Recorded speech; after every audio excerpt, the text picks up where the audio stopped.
Pour terminer ce journal de la tech avec notre invité, le patron de Volpi, fondateur de la startup Volpi, c'est Marc Simeoni qui nous rejoint. Marc, bonsoir. Bonsoir. Bienvenue Marc. Alors Merci. Pourquoi sommes-nous accros au mobile? C'est la question qu'on se pose et qu'on vous pose ce soir. Vous, c'est votre business de prendre notre téléphone, de nous proposer de nous le racheter.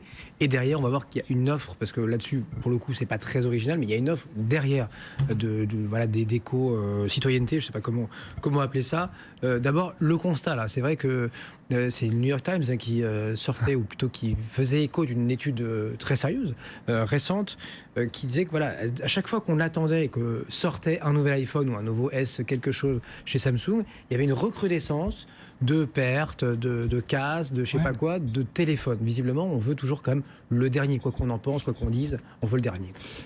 Je crois qu'effectivement, le smartphone, aujourd'hui, a pris la place d'objet emblématique de la société de consommation. Il a peut-être même remplacé la voiture. Tout le monde a un smartphone. Donc, dans notre société, on ne manque pas d'occasion de désirer. Et je crois que l'étude du New York Times est extrêmement intéressante. Elle nous apprend quelque chose de très, très intéressant, très profond sur nous. C'est qu'en même temps, on désire ces objets-là, et en même temps, on a très mauvaise conscience. On a très mauvaise conscience de ce qu'on va faire de l'objet précédent, jusqu'à ce qu'on s'oblige nous-mêmes à le casser, à le perdre, à l'égarer, à l'ébrécher pour nous donner une occasion de changer. Bon, et là, vous vous dites stop, on va les recycler. On va en faire quelque chose. On va vous le racheter d'abord. Donc, vous téléchargez notre application, Volpi, V-O-L-P-Y. En quoi 2-3 minutes, vous savez me dire ce que mon téléphone a encore dans le ventre et ce qu'il vaut très concrètement. Tout à fait. Nous, notre propos, c'est de permettre aux particuliers de très facilement revendre leur téléphone, facilement, rapidement et de manière avantageuse sur le plan économique. Alors, en fait, on est un petit peu une start-up par erreur, parce que notre objectif, c'était d'atteindre un niveau de service qui permettait d'offrir ça aux particuliers. Et on s'est aperçu que pour le faire, la solution idéale, c'était en fait d'aller directement sur l'objet qu'on voulait racheter aux particuliers. D'aller directement, ça impliquait de développer une appli. Et donc, cette appli, effectivement, en 2-3 minutes, pas plus, on réalise 16 tests avec notre utilisateur. Pas besoin de sortir de Polytechnique. Ma fille de 4 ans y arrive. Et sur la base de ces tests-là, on vous propose une cotation sur mesure de votre portable. Quelque chose que l'on veut le plus sincère, le plus honnête possible, en vous disant votre portable dont le bouton ne marche pas très bien, qui est légèrement ébréché.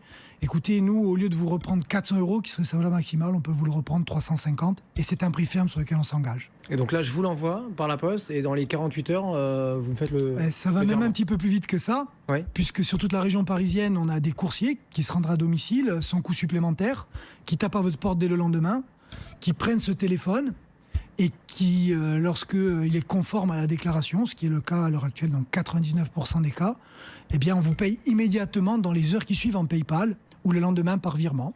Le service est également disponible dans la France entière par enveloppe prépayée. Et jusque-là, effectivement, vous avez quand même quelques concurrents, français notamment. Sauf que vous, il y a l'après, il y a les coulisses, les cuisines, et vous, l'idée, c'est que vous allez recycler mon téléphone.